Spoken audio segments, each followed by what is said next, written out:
Okay.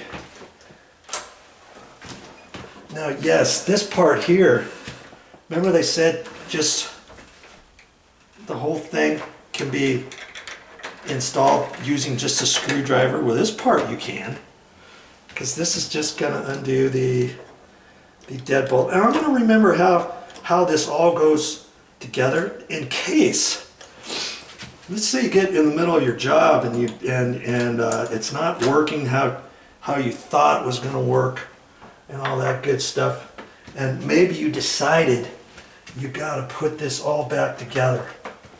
Okay, so you're going to want to kind of remember how all this stuff goes.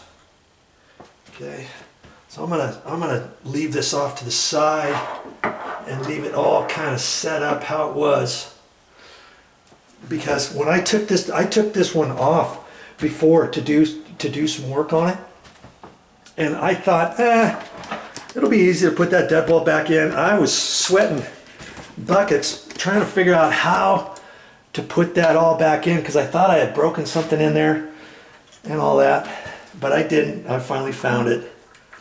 Okay, now see, I was wondering if the side was going to be notched in. This one is notched in, you see. At least I don't have to do anything with that. Hopefully the other one is the same size as this. We'll know in a minute, because if it's not, and if it's longer, I'm going to have to chisel that out. But I don't think I'm going to have to chisel it out. They should have been smart enough to have this all fit in there, right? Okay, I'm going to check on that next. But see, I didn't take very long, did it? To remove your deadbolt. Okay, now this door, there's no way I can leave this door like this now. I've got to keep going one way or another and either install the new lock or reinstall the deadbolt, because the bottom is a passage handle only. Lots of times your front door may have something that is keyed, and sometimes it won't. This one here, this is just a passage handle on the bottom, and they're only using the deadbolt lock. Now sometimes front doors have a deadbolt and they also have a key on your handle. Okay. Now here's something else I'm going to check too. This hole, you've got to check that to see if it's 1.5 inches or 2 1/8 inch hole.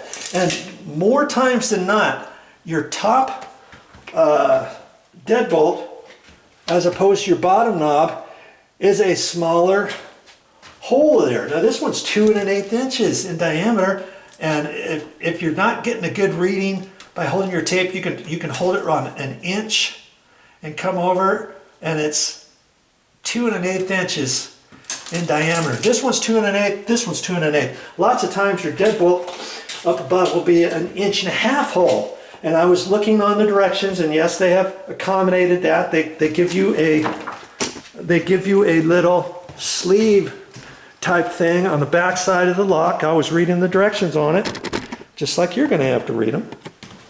And you see, this is the part that's going to fit on the outside of the door. And here's this part here has to be installed first on your hole for the 2 1/8 inch hole. Okay, like that. If you don't have a 2 1/8 inch hole, you leave this part off for just the 1.5 inches. See, it's already got a little edge around it. So they've accommodated that. That's good. That's good that they did that. Okay, so I'm going to use that when I get ready to install this. All right. Now, for the next step, and that is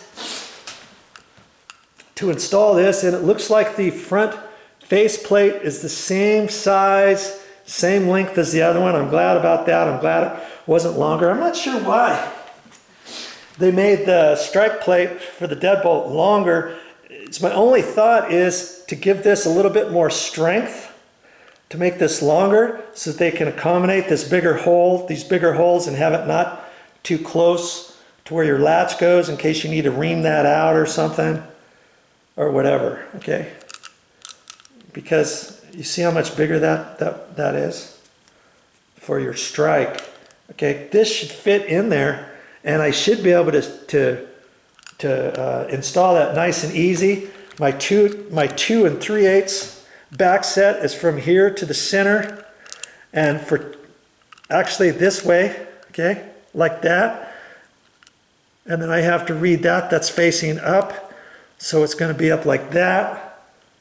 You got to make sure that says up. That's for 2 3/8. 2 3/4 back set would be out like that. See how that extended that? That's kind of slick. I like how that works. And lots of times deadbolt latches like this are interchangeable. Either you'll do something like that, or this area in here may adjust, and this might spread apart. In the old days, you would either have to have a latch that was 2 3/8 or one that was 2 3/4.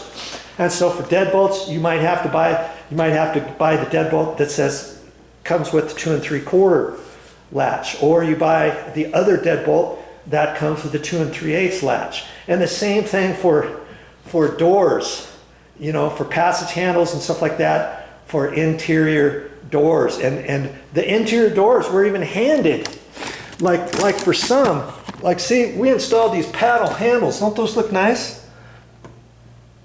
Well, years ago for paddle handles, you'd have to realize if you have a right-hand door or a left-hand door.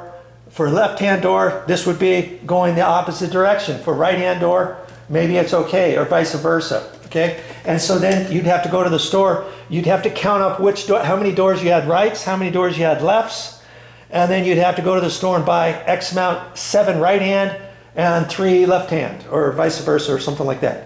And they were all like that. Well, nowadays you can interchange these. You can flip these handles around. They pop out and all that kind of stuff, even for the keyed ones. And you just have to kind of check things out and see what you have. But generally nowadays, most locks will let you do just about anything. And worst case scenario, go back to the store and get what you want. Don't let that scare you from doing your project, okay? It's high time you start doing some of these things on your own. You know, if you were to call a locksmith and have him install this for you, he's got to come out, he's got to talk to you, you got to figure out what color you're going to get. Maybe you get it and you already purchased it, and he comes out and installs it. He's probably still going to charge you $150 or more. He might even charge you $200 depending what it is, and you're not going to know the difference. Maybe he gets it done in a half hour and you think, okay, well, there goes $200 out of my pocket. I wish I would have known that. I would have done it myself if that was all he had to do. And lots of things around your house is like that. That's why I made my channel. You can always go to my main YouTube channel page, and then where you see playlists, click on there. I've got all kinds of topics on my YouTube channel that shows you how to do things on your own. Start taking charge and save that money of yours. Remember, I was wondering if it will fit on a 2 3/8 door back set as opposed to 2 3/4, and it gives you directions that it'll fit a 2 3/8 back set and a 2 3/4 inch back set. And remember, I was telling you, you just take the high edge of the door, measure over, and I know this is 2 3/8. 2 3/8 is the center of these locks and the doorknobs. They're either going to be 2 3/8 or 2 3/4, okay? So see, just because I have 30 years experience doing commercial tenant improvements and doing residential and doing handyman type things, I'm still going to read the directions step by step, 1 2 3, boom boom boom, and go along so that I am feeling really comfortable. It even tells you which screws to use and where, because there's all kinds of different screws over in there. I don't want to guess on all that stuff, okay? Read your directions, get familiar with your job, and then step by step, you can do it. Here's my supervisor hard at work. Hey, you were supposed to help me and tell me what to do next. Hey, Yeah, I'm talking to you.